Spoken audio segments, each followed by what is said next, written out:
O que me atrai é a necessidade. Em verdade, eu acho o seguinte, a arte vem pra gente se for necessário. Aquela coisa de tem talento ou não tem. Todo mundo tem talento. Todo mundo tem talento para alguma coisa. Né? Aí a dificuldade é, tem gente que tem acesso facilmente e tem gente que precisa de técnica para acessar. O nosso trabalho, qualquer trabalho de arte, envolve essa questão do extra cotidiano. Né? Você não é cotidiano mais a partir do momento de que você vai fazer arte. Você vai fazer um trabalho, no meu caso, de teatro. Então você tem que estabelecer no seu corpo uma nova linguagem, a linguagem da interpretação ou a linguagem de uma energia para um desenvolvimento de uma criação. Você conseguir fazer alguma coisa que você queira é muito importante. O ruim é você fazer coisa que você não gosta.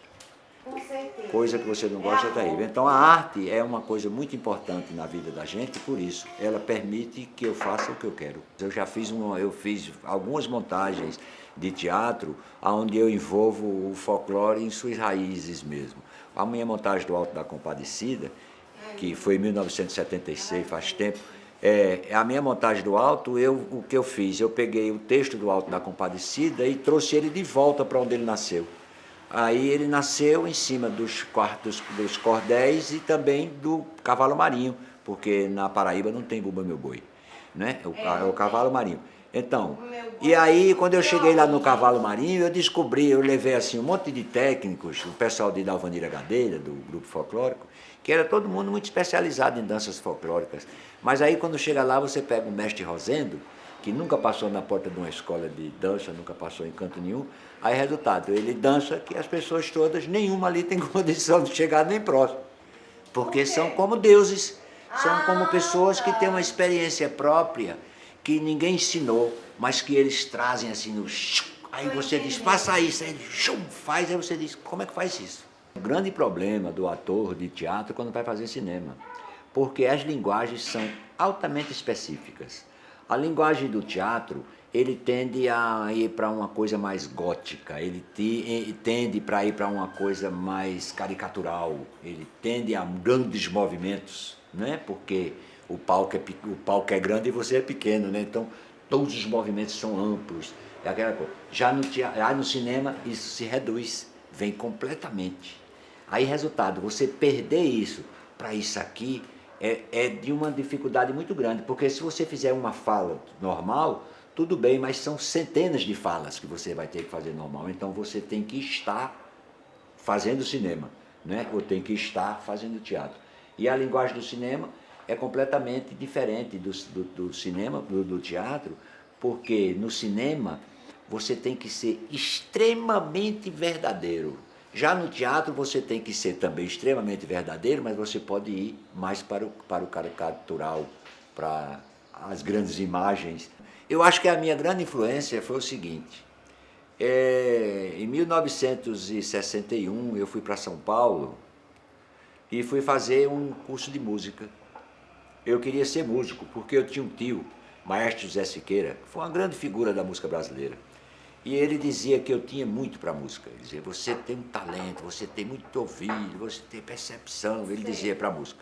E aí eu fui para São Paulo fazer isso. Só que eu tinha uma rivalidade, uma coisa muito grande com minha família. E eu de pirraça, a minha família não estudava. Então, resultado, quando eu cheguei lá em São Paulo, a primeira coisa que o camarada me perguntou foi, teu ginásio? Eita. Que o curso era técnico. Eu disse, teu não. Ele disse, então vai fazer supletivo e volta. Eita. E eu não fui, fui para o teatro. Ia passando, vi um cartaz, Pequenos Burgueses de Máximo Gorki, direção do Zé Celso Martins Corrêa. Eu fui para lá porque tinha um curso embaixo, teatro curso de Eugênio Kuznet.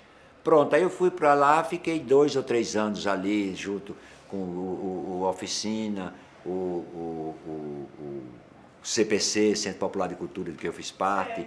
E o Oficina, eu assisti 36 vezes Pequenos Burgueses, a montagem de Zé Celso. E eu acho que a minha influência toda vem disso, dessas 36 vezes de Pequenos Burgueses assisti. Você vê uma coisa, a primeira peça que eu montei chamava-se O Capitão e o Cabra. Eu tentei outras antes, mas a primeira que eu teve começo, meio e fim foi O Capitão e o Cabra, de Luiz Maranhão. eu acho que o pernambucano. E esse espetáculo foi incrível para mim porque a aceitação dele foi fenomenal em João Pessoa. Assim, o primeiro espetáculo que eu faço, então todo mundo queria ver porque eu falava muito do Oficina, porque o Oficina, que é essa coisa cabotina mesmo do jovem, né?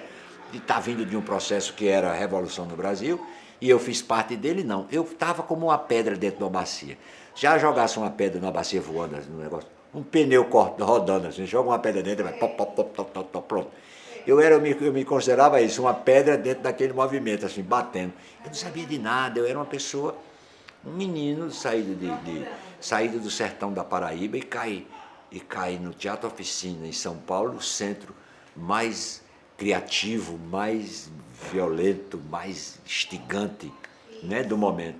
Aí, resultado, aquelas informações para mim foram assim, chumbo derretido, eu não sabia nem o que era, para que era, como vinha, eu não tinha a menor informação. O cinema é uma delícia, o cinema para fazer é melhor do que teatro, porque teatro você termina e tem que sair carregando aquela peça enorme atrás de você. Elenco, cenários, luzes, equipamentos, pessoas que trabalham, né, eletricistas, iluminadores, cenógrafos. E aí é uma coisa, já o cinema não, tem todo aquele problema assim, mas depois você bota uma lata debaixo do braço e vai embora o mundo, né? É mais simples. E o ato de fazer o cinema é muito mais instigante do que o teatro. Porque o teatro você elabora muito tempo, e o cinema é uma coisa assim, é aqui e agora. Vamos. Rapaz, eu acho assim, como em dramaturgia, Valdemar Solha, W.J. Solha, com quem já fez 4 adaptações para mim. Eu montei Otelo com adaptação de Solha, montei A Bagaceira com adaptação de Solha, montei Curicaca com adaptação de Solha em cima de Zé Cavalcante e montei Fogo Morto. Chega 4 ou 5 espetáculos eu fiz, aí depois eu fiz um espetáculo com ele chamado Burgueses Homeliantes, que era texto de Solha e música de Alberto Kaplan, né? Solha é uma grande figura, se você tiver possibilidade de falar com ele, ele é uma pessoa maravilhosa. Bom, eu nasci em Sorocaba, São Paulo, fica 1 hora de viagem de São Paulo. E o primeiro impulso de arte que me veio foi de desenhar muita história em quadrinho, que eu via aqueles personagens, né? Copiava.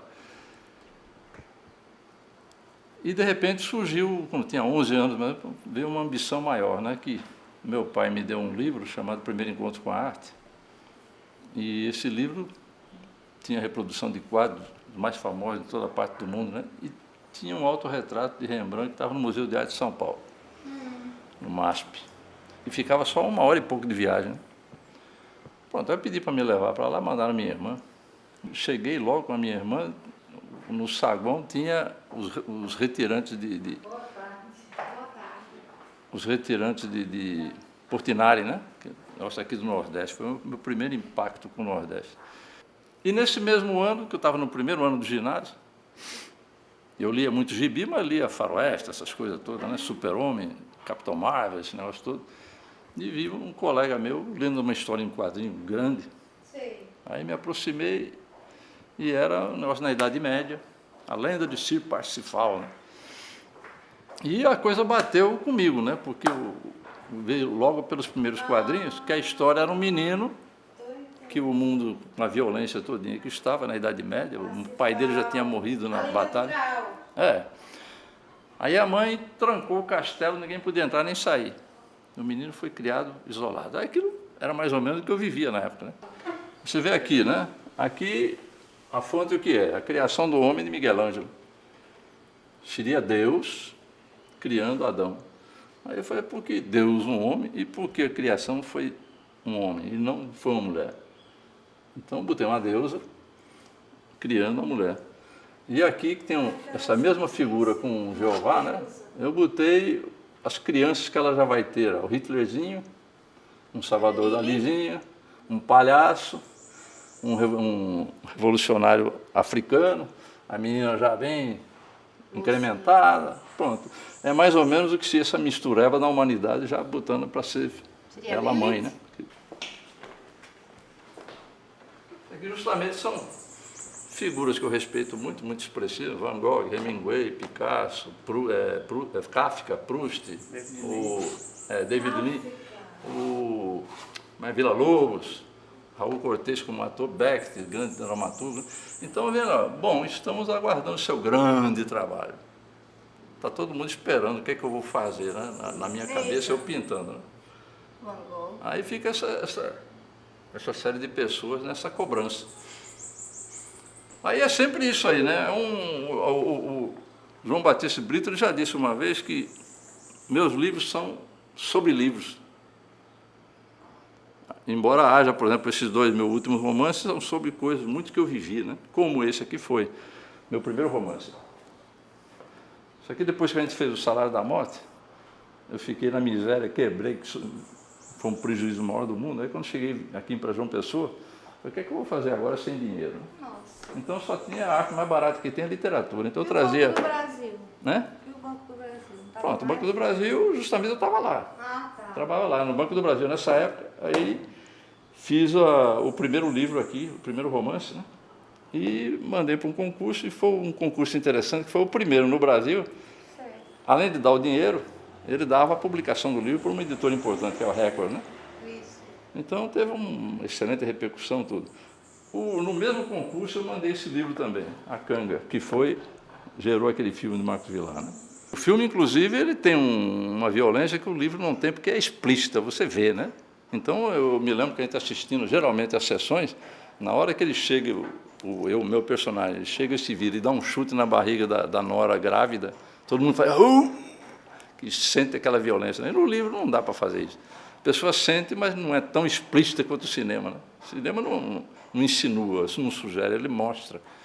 Então, a Canga nasceu de um conto que eu tinha feito em Pombal, porque eu era chefe da carteira agrícola na época, e fiz um conto sobre lavradores. Então surgiu a Canga. E foi no tempo da ditadura, daí a Canga, como instrumento de autoridade, de mando, né? Absurdo. Aí, quando chegou lá em Pombal mesmo, pediram para fazer uma peça numa festa, a Canga. Aí eu escrevi a adaptação para teatro, e eu mesmo fiz o papel já do que eu fiz no filme, do velho, eu com 30 anos fiz o papel dele. Aí ficou, como a peça morreu lá em Pombal, eu fiz um roteiro para um filme, que o filme não saiu, longa-metragem, aí fiz a novelazinha, que isso é uma novela, como se fosse um filme, aí dá um filme, longa-metragem, né? Que não é só aquela história da Canga, não, tem um antes e um depois, muito importantes também. Aí é que chega Marcos Villar pedindo a ideia do curta-metragem, né? Falei, bom, aí eu mostrei o Super 8 que tinha feito para ele. Aí quando eu vi o Super 8, aí ele fez o roteiro junto, eu fazia, passava para ele, ele devolvia, e assim foi saindo o filme. Aí foi quando ele disse, você vai fazer o velho. Aí já é outro lance, né, que você, quando escreve, você está com a história toda na cabeça, de repente você vai fazer um personagem, você fecha nele. Inclusive, hoje em dia, se você perguntar o que é a Canga, todo mundo vai dizer, é um filme de Marcos Villar, acabou-se a novela de Solha. Isso é fatal. Agora, ao mesmo tempo, é um negócio, por exemplo, essa cantata, quando eu vejo, né? Rapaz, quando você vê 6 compositores criando em cima de textos seus, na hora ali tem 30 músicos tocando, tem um coral de 20 vozes, tem 2 solistas cantores, tem 2 atores fazendo, todo mundo trabalhando em cima do nosso que você criou, né? Então é um troço meio mágico, de repente você sentiu que o que você fez frutificou, né? Enfim, cada arte tem seu chama, né? Você pega, por exemplo, literatura e pega pintura. Literatura você está trabalhando o quê? Com palavras. O tempo todo, palavra. Aí você senta para pintar, você passa dias e dias sem usar uma palavra. Você fica imaginando cor, luz, sombra, contorno. A tua cabeça só pensa em termos de coisa de imagem. É outro universo. Quando você vai para o teatro, que você vê que você está transferindo para uma porção de atores, né? Aquelas personalidades que você criou, é outra coisa muito mágica. Aí quando você vai interpretar também, fazer algum papel no cinema, no teatro, como fiz aqui o Pilatos, né? O Pilatos foi uma realização de um sonho infantil, né? Que eu era tarado por aquelas coisas do Império Romano, né? Aqueles centuriões, aquela coisa toda, achava belíssimo aquilo tudo. E, de repente, eu era um deles, né? Foi ótimo para mim viver aquilo. Eu fiz o primeiro trabalho com o professor de Eliere, que foi Kaplan, morreu. Aí fiz com Eliere, né? Agora está despontando Marcílio Nove. Você tem quantos anos? Tenho 20. Pronto, o Marcílio parece estar com 24. O Marcílio, com 24 anos, já foi segundo lugar no concurso internacional de música em Hong Kong. Esse ano passado, ele ganhou o primeiro lugar no Festival de Campos de Jordão. Aí eles escolhem lá composições, né? A dele foi o primeiro lugar. Ele e Eliere são os dois únicos nordestinos que quase todo ano tem uma obra deles na Sala Cecília Meirelles, no Rio, onde eles escolhem todo ano os que mais se destacam no país todo. A música, ela é fascinante, né? Ela sempre vai ser fascinante, por mais que você estude, por mais que você se qualifique, sempre há algo novo para se descobrir, né? Então, nessa minha trajetória, acho que foram vários encontros musicais, né? Com vários compositores, várias obras, né? Acho que nessa minha trajetória, um compositor que me impressionou muito, desde sempre, foi o Johann Sebastian Bach.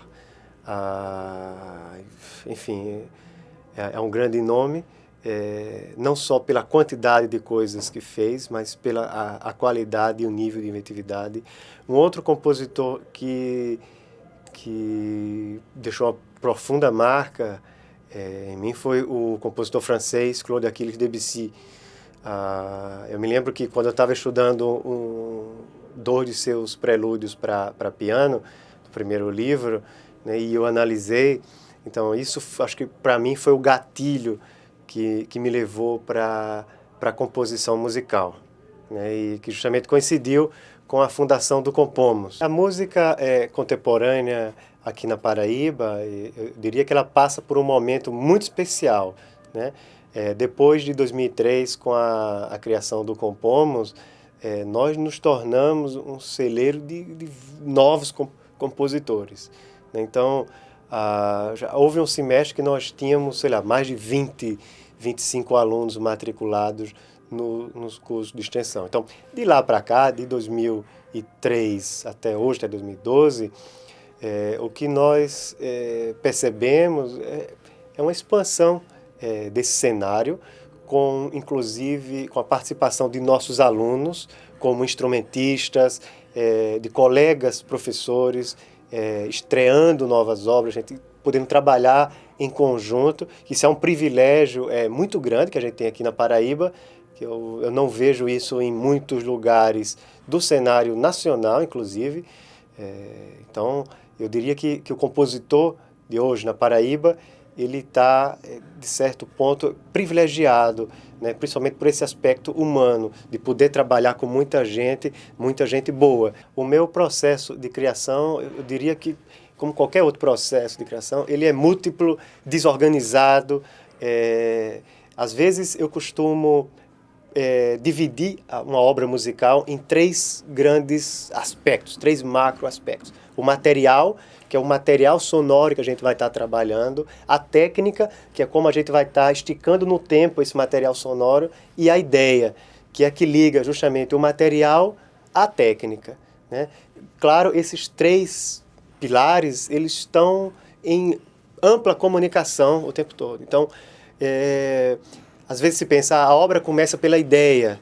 Não, é justamente desse caos, dessa desorganização que eu te falo da criação. Mas, ultimamente, eu confesso que eu estou muito centrado, estou muito focado com a pesquisa ligada à música popular, em especial à música folclórica, e mais especial ainda em o aboio. Eu sempre tive essas questões rurais, essa vida rural, do campo, da pega do gado. Isso sempre foi uma coisa muito presente em toda a minha vida. Então, eu acho que isso tá muito óbvio qual o caminho, por onde eu devo passar, né? Mas eu repito, a minha ideia é que não seja algo que tenha um link direto, tá entendendo? Você vai escrever um baião, pá, pá, pá, pá, pá, pá, pá, pá. Não é isso. O ritmo é apenas um parâmetro e não precisa ser esse. Pode ser esse, mas de uma maneira muito, muito sutil, muito discreta, muito transformada, até porque muitas das nuances do canto de aboio e do canto da música tradicional, a cantoria de cego, por exemplo, muitas coisas que são sonoramente interessantíssimas, como, por exemplo, aquele arco que era para tocar nessa corda e sem querer bate nessa outra, aquela desafinação que ele chegou na nota, mas não chegou propriamente na nota, está um pouquinho baixa, está um pouquinho alta. Então, toda essa sutileza que eu acho que outrora foi relegada por muitos compositores, eu acho que é exatamente aí, nessa coisa ambígua, que você não sabe se é um erro, se é assim porque é assim, daquela desafinação, daquele soluço que veio no lugar, aquela respiração que corta a frase no meio. Então, todas essas nuances que são muito vivas, são muito, digamos assim, são muito vigorosas, são muito, presentes, elas são relegadas. Mas o que eu quero é exatamente o contrário, trazer, de certa forma, isso para o primeiro plano da obra. Ela não parte de nada, porque você, para colocar uma nota no papel, tem toda uma bagagem musical, histórica. Então, tudo que você coloca, de certa maneira, pode ser já visto. Aquilo ali é fulaninho de tal, esse trechinho é fulaninho de tal, porque ninguém vive numa bolha. Então, o peso da influência na criação é sempre muito presente, né? Se não é de maneira consciente, o é de maneira inconsciente, mas obviamente sempre está lá. Acho que esse é o grande dilema, né? Até que ponto você é o criador e até que ponto você é criatura, porque a partir do momento que você cria a obra também cria você como compositor. Ou seja, você só é compositor se você tem a obra. Então, tem uma via de mão dupla, tem essa relação de mão dupla do criador para com a criatura e vice-versa, né? Então, o meu processo é muito espontâneo. Eu tenho uma certa facilidade para escrever música, né? Sempre tive. Isso para mim é uma coisa, talvez por sempre ter ouvido muita música, sempre, né? Tudo, desde a música medieval até antes da música medieval, absolutamente tudo, né? Rock, tudo, absolutamente tudo. Então, música de raiz e tudo mais. Então, você acaba tendo, digamos assim, um banco de inspiração musical, propriamente musical, muito grande.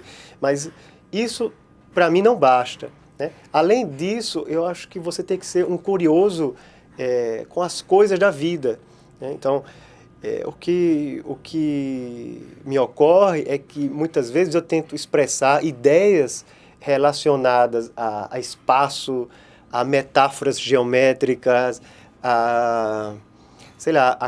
até outras obras artísticas, como eu vejo, por exemplo, essa pintura, como essa pintura ela pode ser retratada musicalmente. Então, essa curiosidade por esse universo multidisciplinar que é a vida, é que eu acho que é o grande baú, é o baú de ouro da minha inspiração. É algo importante, eu acho, para qualquer compositor estar sempre engajado, né? Acho que para qualquer artista, você está engajado com os seus pares naquilo que você faz. Então, eu sempre participei de festivais, de concursos de composição, né? Não que, obviamente, você precise de um festival ou de um concurso de composição para criar, né? Se você é compositor, você não é um criador para fazer carreira. Isso é uma coisa que eu não acredito em carreira de criador. Se você é criador, você cria porque isso é uma necessidade sua, não para ganhar prêmio A, prêmio B, enfim. Se os prêmios vêm, é uma consequência, mas você estaria criando da mesma maneira.